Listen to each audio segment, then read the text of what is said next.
Welcome to this deep dive into the philosophy of Jürgen Habermas. You wanted to explore his ideas around reason, modernity, and democracy, and we've got a stack of academic texts to work through. So, Habermas is well known for defending Enlightenment reason, even in our complex modern world. which Yeah, seems counterintuitive considering many thinkers see the Enlightenment project as, well, let's just say right. flawed. It's a bold stance to take. It is. So maybe we should start with just a quick intro to Habermas himself, just so we're all on the same page. Absolutely. Jürgen Habermas is a German philosopher and social theorist. He's considered one of the most influential thinkers of the 20th century.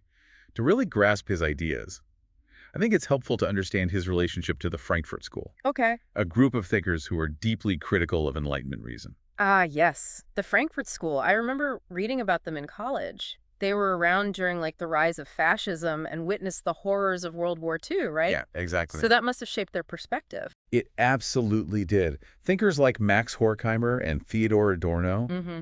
saw how reason, the very thing that was supposed to liberate humanity, could be used as a tool for domination and control. Right. They argue that systems of rational administration, even in democratic societies, could lead to new forms of oppression. Yeah. Kind of a bleak outlook. A bit pessimistic. Yeah. But understandable given the historical context. Yeah, So where does Habermas fit into all of this? How does he differ from the Frankfurt School? that's where things get really interesting. Okay.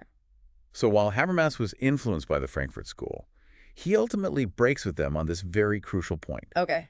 He believes in something he calls communicative rationality, Okay. which he sees as a potential force for good and a foundation for a healthy democracy. Okay. Communicative rationality. That's a mouthful. It is. Can you unpack that a little bit for us? How is that different from the kind of reason that the Frankfurt School was critiquing? Yeah, that's a great question. For Habermas, it's not reason itself that's the problem, but how it's been distorted. He's not talking about cold, calculating instrumental reason, the kind that reduces everything to means and ends like some kind of algorithm. Right. He's talking about reason that's rooted in dialogue, Yeah. in our ability to reach mutual understanding through communication. So it's less about like winning an argument Yeah. and more about genuinely understanding different perspectives. Exactly. And this is where his concept of the public sphere comes in. Okay. Habermas envisions a space where open and rational debate can flourish, where citizens can come together to form public opinion and hold power accountable. It sounds a bit like an idealized town hall meeting, but on a societal scale. But how realistic is that? Have these public spheres ever really existed, or is this just a theoretical concept? Well, that's where history provides some fascinating examples. Think back to the 18th century, the era of Enlightenment coffee houses and salons. Okay. In those spaces, citizens, at least those with the privilege to participate, could engage in these lively debates about politics, literature, philosophy. I mean, It wasn't a perfect system, sure. but it serves as a model for what Habermas is getting at. So you're picturing yourself sipping coffee in a bustling Parisian cafe, surrounded by intellectuals debating the latest political pamphlet. Yeah, it captures the spirit of what Habermas is talking about. Yeah. Of course, the historical reality was far more complex, Right. but the key idea is that these spaces, separate from the state and the market, allowed for the formation of public opinion through rational critical debate. So we've got this backdrop of the Frankfurt School, their critique of reason, and then we have Habermas' counter-argument with communicative rationality and the public sphere. Right. How does this lead to his big idea, the theory of communicative action? That's exactly where we're headed next. Okay. Habermas takes this idea of communicative rationality and develops it into a full-blown theory of how we interact and make meaning in the world. It's fascinating stuff. And it gets to the heart of what makes us human. So Habermas's theory of communicative action, it's building on this idea that reason isn't just about cold logic, but about how we communicate and understand each other. Okay. Essentially, he argues that anytime we communicate, Okay. we're making certain assumptions Uh-huh. or claims. Okay. Assumptions, claims. Sounds a bit like a courtroom drama. A little bit, yeah. What kind of claims are we talking about here? So Habermas identifies three main types: Okay. truth, rightness, and sincerity. Okay. Let's break those down. Okay. First, you have the truth claim, Okay. where you're basically saying, what I'm saying is factually accurate. Mm-hmm. Think about it. You do this all the time, right? Yeah. When you're sharing information, making an argument, even just stating an opinion. Yeah, I guess so. Like if I say the sky is blue, I'm assuming that we all agree on what blue means and that the statement corresponds to reality. Exactly. But it gets more complex than that, right? Okay. Especially when you move into opinions and interpretations. Right. And that's where the second claim comes in. Rightness. This is about the norms and values we bring to the table. Uh-huh. When you say something is right or wrong, you're appealing to a shared sense of morality or justice.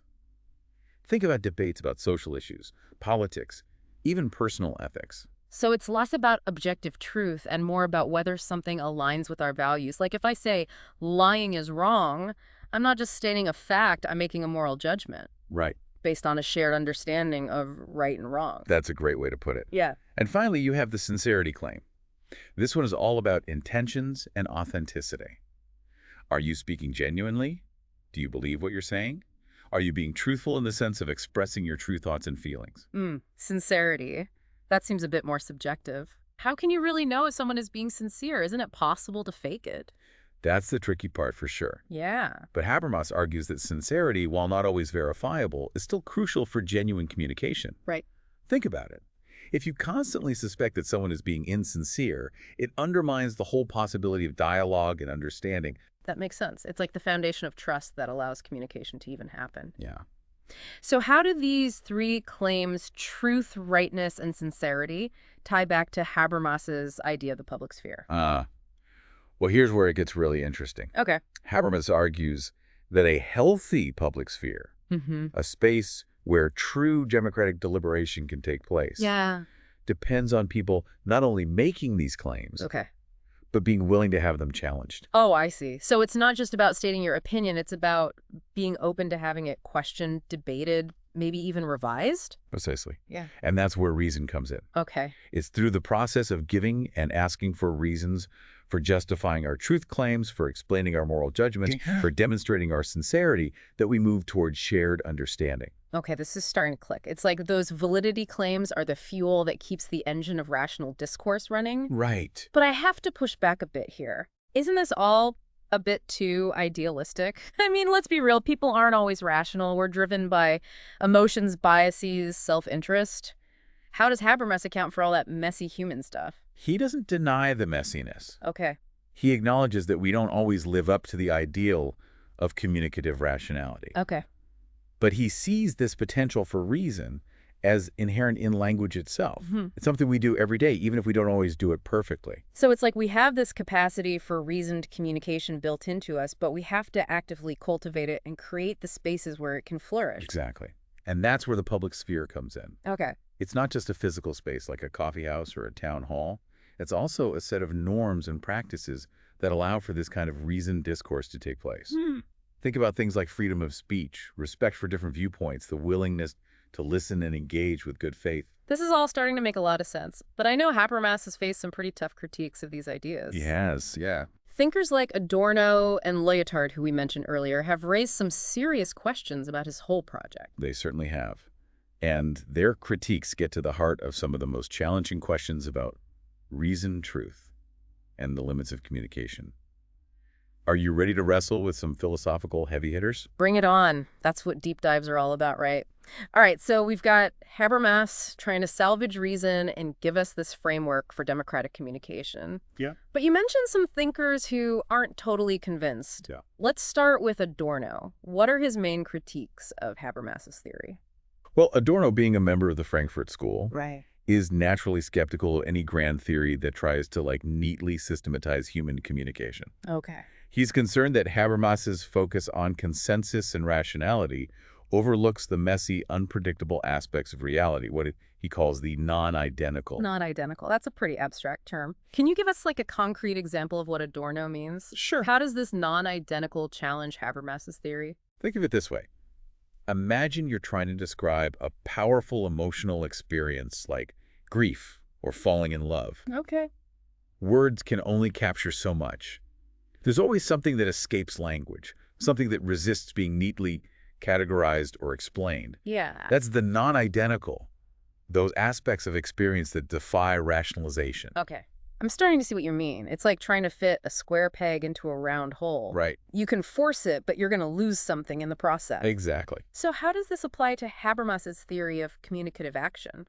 Adorno worries that by emphasizing consensus and rationality, Habermas's theory might unintentionally exclude or silence Okay. those voices and experiences that don't fit neatly into the system. So it's not that Adorno is against reason altogether. Right. He's more concerned about the potential for reason to become a tool of exclusion, a way of silencing those who don't conform to the dominant norms. Exactly. He's urging Habermas to consider the limits of his system, to be mindful of the ways in which the pursuit of rationality can sometimes become its own form of domination. That's a really insightful point. It reminds us that even with the best of intentions, our attempts to create systems and structures can sometimes have unintended consequences. Yeah. But we're not done with the critiques yet, right? Yeah. What about Lyotard? How does his perspective challenge Habermas?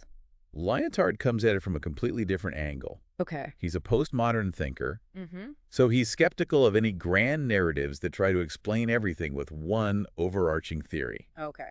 He argues that there are multiple language games, different ways of speaking, thinking, and understanding the world, Uh-huh. and that these language games don't always translate neatly into each other. So instead of one big public sphere where everyone can communicate using these shared rules of reason, Lyotard sees a more fragmented landscape Yeah, with different groups speaking different languages, so to speak. you got it. And this raises a big question for Habermas. Yeah. If there's no single universal reason that we can all agree on, how is communication even possible?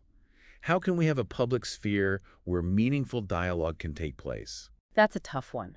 It's like trying to have a conversation with someone who speaks a completely different language. Yep. You might be able to gesture and point, but you're going to miss a lot of nuance and complexity. Right. So how does Habermas respond to these pretty scathing critiques? Does he just throw in the towel? Not at all. Okay. Habermas is a formidable thinker, and he engages with these critiques head on. Oh, okay. He acknowledges that there are risks associated with any attempt to universalize reason, Okay. and he tries to refine his theory to account for the diversity of perspectives and the limits of communication. So he's not abandoning his commitment to reason and the public sphere, but he's willing to make some adjustments. It sounds like he's walking a tightrope trying to find a balance between the need for shared norms and the recognition of difference and diversity. That's a great way to put it. He's Hmm. trying to find a middle ground between rigid universalism and anything-goes relativism. Right. He still believes in the power of communicative rationality. Yeah. But he recognizes that it needs to be flexible enough to accommodate a plurality of voices and perspectives. This is all fascinating stuff, but let's bring it back down to earth for a minute. Why should we, the listeners, care about these philosophical debates? How do Habermas's ideas apply to the world we live in today, especially with all the challenges facing our public sphere?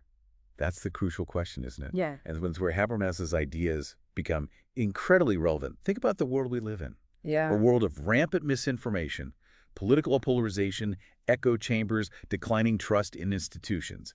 The public sphere feels more fragmented and dysfunctional than ever. It's true. Sometimes it feels like we're all shouting past each other, retreating into our own ideological bubbles, and losing the ability to have meaningful conversations across difference. Exactly. And that's why Habermas' ideas are so important. He's reminding us that even though reason is fragile, it's also powerful. Mhm. It's the foundation of a functioning democracy. It's what allows us to bridge divides, to understand different perspectives, to find common ground. So what's the takeaway for our listeners? What can we do in our everyday lives to cultivate a more Habermasian public sphere? It starts with recognizing the power of communication, even in our seemingly fractured world. Okay.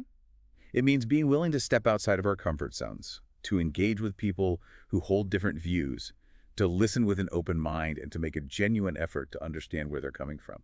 So in a way, Habermas is calling us to be better citizens, to be more thoughtful and engaged participants in the public sphere, Yeah. even if that sphere looks a lot different than the coffee houses of the 18th century. That's a great way to sum it up. Mm-hmm. He's reminding us that democracy isn't a spectator sport.